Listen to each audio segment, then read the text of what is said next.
iHeartRadio Broadway, driven by Mercedes-Benz. I played Jacob Jankowski, who was studying to be a vet at Cornell University when he lost both of his parents in a tragic accident and lost everything, with it being in the middle of the Great Depression, and had to kind of pick up the pieces and decide what to do with himself, and ends up jumping on first train he sees, and it turns out to be a circus train who also happened to be in need of a vet, which he almost was. He was studying to be. So he joins the circus and becomes their vet and finds a purpose in life again and some love along the way. And you, madam? I play Marlena, and she is the equestrienne. She has a Liberty Horse Act. She's married to August, the ringmaster of the circus. She's been on the road of the circus for years and years. And Jacob walks into her life at a very pivotal moment where she loses her best friend in a horse. And he's the one who puts the horse down and puts it out of its misery. But then he finds an elephant for them to train. And so they strike up a friendship. And as the most beautiful love stories start, they start in like deep friendships, for me at least. And you see them fall in love in very precarious situations. And she goes from being a quiet, reserved, thoughtful, she's still thoughtful, patient woman, but then she ends up choosing herself and choosing love and following her passion and having the dream life that she didn't know she wanted. My name is Wade, and I play Wade in Water for Elephants. And I am a roustabout. It's a show about a bunch of dusty, surviving show people, and I'm sort of the backstage hand, I guess I would say. Speaking of dusty, surviving show people, I too am a dusty, surviving show person. I play Barbara, who was former featured showgirl, Cooch Madam, and is now transitioning into more of a role of guidance as far as up-and-coming performers. But she's mostly the mama bear of this community. Very much looks out for those that are a little more newbie, naive, and we've been doing it for a long time, so we know how to keep things rolling, even when things get a bit stormy. Camel is a laborer or roustabout. He is the first person that Jacob, who's the lead character, meets when he jumps on the train, and he becomes sort of a father figure and mentor to Jacob throughout the play. And if I say any more, I will give some things away. So my name is Greg Edelman, and I play what we lovingly call Mr. Jankowski in Water for Elephants. I'm sort of the older version of the leading man, and a lot of the play is a memory play of my younger self he finds himself in a terrible personal situation, and he jumps a train and finds himself falling in with a traveling circus. And these are all very cherished memories for my character, Mr. Jankowski. And so the evening proceeds with my character remembering how he found home, community, and love. And that's how I fit into the show. I play Walter, who is an artist of the circus, or a kinker, as it's called. And he's fifth generation circus. So he's been in it all his life. He's the clown of the show and dreams of being a knife thrower.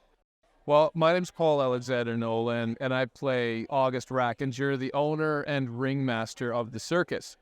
And I would personify my character as ambition. So he's a front-footed shark. If I can use an aquatic animal as an example, we'd have none of those other than the hippopotamus. The way I fit into the night is I create a lot of the tension because of the developing relationship between my wife and the young version of this guy who gets on the train. We are 3/7 of Pigpen Theater Company. We are the composer lyricists of Water for Elephants. And we came onto the show because Rick Ellis, the book writer, he had a conversation with Peter Schneider, the lead producer, and he said he would do the show if he was going to work with us. And we had never done a musical before, and this was 2015, and so we jumped at the opportunity. Two of our producers, Jennifer Costello and Peter Schneider, approached me, and I had heard of the novel, but I had never read it. and I gobbled it up in about 2 days. It's such a delicious read.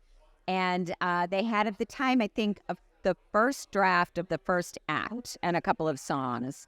And I fell in love pretty quickly. The score is this beautiful, it's the music that a traveling circus would have heard traveling throughout the country. So it's so many influences from so many different parts of the country. And it just felt like home. The score just felt like home to me. And I think Rick has written a really beautiful book. And it's this memory play about a man who's taking stock of his life and about to make a choice again. And I just find it to be really, really beautiful and heartwarming and life-affirming and full of joy. And so that's how. I was a quick yes. The big work was done by Sarah. And we came along and said, well, if we were going to do the 2-hour version of this on stage, and we really want it to be like a punch in the gut emotionally, and then we want people to, be weeping at the end.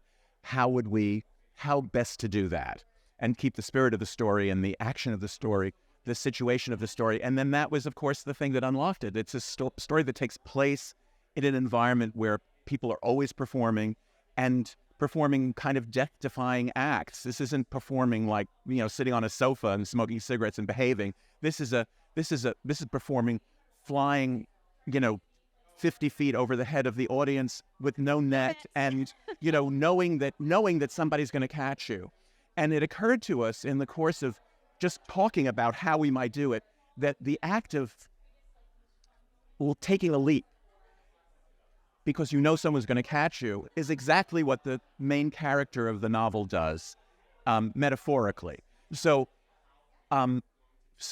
it's kind of exciting because it very, very rarely happens that the story of the show and the presentation of the show are about the same thing, and they overlap beautifully. And I think in that comes the big emotional finish. Everybody always bursts into tears at the end. I still do each time. Yeah. I know what's going to happen. I think the circus is a wonderful setting because it's one in which anything can happen. Yeah. And believably. No, none of us were in the circus, but we all... It felt like it. Yeah. We went our own version of the circus, which was a tour bus driving around the country. No, honestly, when we read the book, we knew immediately that the aesthetic kind of was aligned with the kind of music that we listened to and the kind of music that we were writing. There's a song in the show called Choose the Ride. And when we kind of discovered, when Dan brought in the first draft of that song, we realized how much parallel there is between the life of a circus performer and just a person that lives on the road. That there was a parallel there with the lifestyle that we were living for like 10 years. So like the longer we worked on the show, the more the connection grew, and we're really proud of it. Yeah, I mean, we're just sort of piecing the show together in the theater now, like piece by piece. And because there are so many elements, not just choreography and music and acting, but we also have acrobatics and circus tricks and puppetry.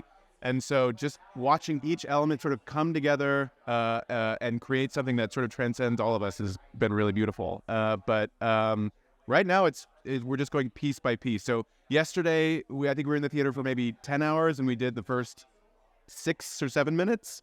So it's really like being on a film set because we're just sort of piecing each piece together. It's wonderful. Yeah, it's really great. We were just saying how we really mutually inspire each other and complete each other. Sorry. I really do feel like it with this particular project. Both of our voices are really necessary, and I think we sort of understand that and see how they interlock and complement and rely on each other to complete the work. So it's really special. Yeah, we ping off each other a lot, and I find that we find ourselves in these situations where one comes up with an idea and the other's like, oh yes, let's do that. And then we see it, we're both like, no, let's not do that at all. Or we come up with an idea, one of us, and then we go, oh yeah, let's try it. And then we see it, and we're like, oh, it gives us another idea. And then we sort of ping from there. And that's very exciting. It kind of is this accelerating. Yes. This group of people is really special. I'm sure you'll hear it a lot, and it's really true. And the collaboration is unique because of the circus elements. there's a lot of inherent trust that needs to be built because people are risking their lives, and we all catch each other in more ways than one. I had less than 24 hours to make up my mind. So I read the script first, took the workshop, and then read the novel after that. The character was different, and so I had to sort of just take certain things from the character. I couldn't take sort of a linear biography, but it's been fun creating the character. The character is an old white Polish man in the book. And in one of the early table reads, we had to talk about, trying to be true to a biography that would reflect an African-American story. And one of the important things I remember was they kept saying that he was a gunner in the Army. And I said, yeah, well, in World War I, African-Americans weren't allowed to have guns. So, there was one elite squadron in France, I think, that had them. But it's been fun trying to put together his biography. I became involved in it the old-fashioned way. I got an audition for it, and it was a little nerve-wracking because sometimes on audition sheets they say who's going to be in the room, and there were 15 names, and I was like, that's a lot of people for a first audition. As it turned out, it was a final audition for the whole thing. I went in, and our amazing director, Jessica Stone, led me through the audition. She was so wonderful, so kind. And it was a really great experience. And then I waited and waited and waited and waited. I did not hear anything for weeks, like 4 weeks, 5 weeks. And I assumed I didn't get the job. And I'd walk past the theater. We have this really cool front of the theater with this animation. I was going, oh, I really wanted to get that job. Oh, well. And then I got the phone call, and I was like, it was like, old times when I was a little kid, when I was starting out here. It was so exciting to get the news. So that's how I became involved, the old-fashioned way. For me, this is definitely one of those pieces that come into your life when you finally earned the experience in real life to play it. And it's about people that through, the ups and downs, the challenges, still find a way to do what they love, still find a way to find joy and new possibilities through hardship. And I think a lot of us can relate to that, and a lot of our audience will relate to that, and it's what makes the story quite beautiful and universal. I first heard about Water for Elephants through some of the producers of the show, Beth Williams and Mindy Rich, because I worked with them on Escape to Margaritaville a few years ago, and they thought I might be an interesting choice for the job. So and later on, I worked with Jessica Stone and Rick Ellis. Rick Ellis is our book writer. Jessica Stone is our director. And I think, I'm slowly becoming Broadway's complicated sociopath because I seem to be playing a lot of these men. And I wonder where that comes from. It's scary. Yeah. To think that that's how I'm viewed. Yeah. But I'm cashing in for now. And I encountered this project because of the character Walter, who is a little person and is a clown in the circus. And when I was asked to audition for the project, I dove into the book and, of course, the film, and really felt that Walter represented a lot of what I had lived through in circus and in theater. So I was really dying to play the role. And of course, I read the book as a circus person, so it spoke to me in a probably different way than for most people. I was a trapeze artist for 20 years. I even worked in a traditional circus where I didn't act on a horse. So I have some video of them. So I was obviously very connected to the source material, and sort of like Jacob Jankowski kind of did the modern day equivalent of jumping a circus train at the age of 18. And finding a new family and all of those things. So, yes, I think that's one of the reasons, obviously, I gravitated toward the project, was it really spoke to me. And there's also, I have to admit, for us circus people, there's a lot of ways circus can be represented in film and other things where we don't feel like it's not authentic or even disparaging, and not really getting to the heart of what the circus work is and what the community is and what the beauty is and all of that stuff. So I think that the desire to work on a piece about circus, where it was about circus in a deep and wonderful and gritty and complicated way, was interesting to me, for the circus as a character in the show and properly representing it and everything it's meant to me in my lifetime. So yeah.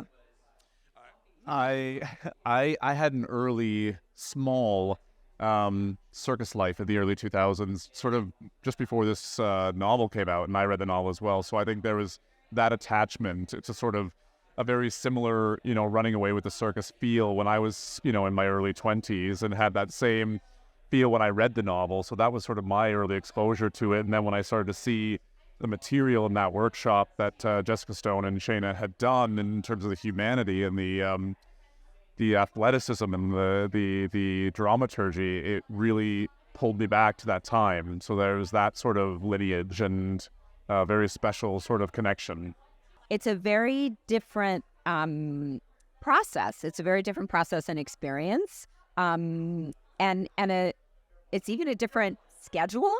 During the day, so it requires a lot of maneuvering. But the thing that I love the most is how people literally hold their arms out and catch each other. And so our company, it's become that sort of literally and figuratively. So there's an element of lack of ego that is really incredible, and the work ethic is really, really incredible. And we have people from all different lanes and all different skill sets participating in other lanes and skill sets that they've never experienced before. So you have singers who are doing trapeze acts and acrobats who are singing, and actors who are animals doing puppeteering. It's a very humbling, thrilling experience, and it adds to an element of grace for everybody because everybody's learning. So it's been beautiful. iHeartRadio Broadway, driven by Mercedes-Benz.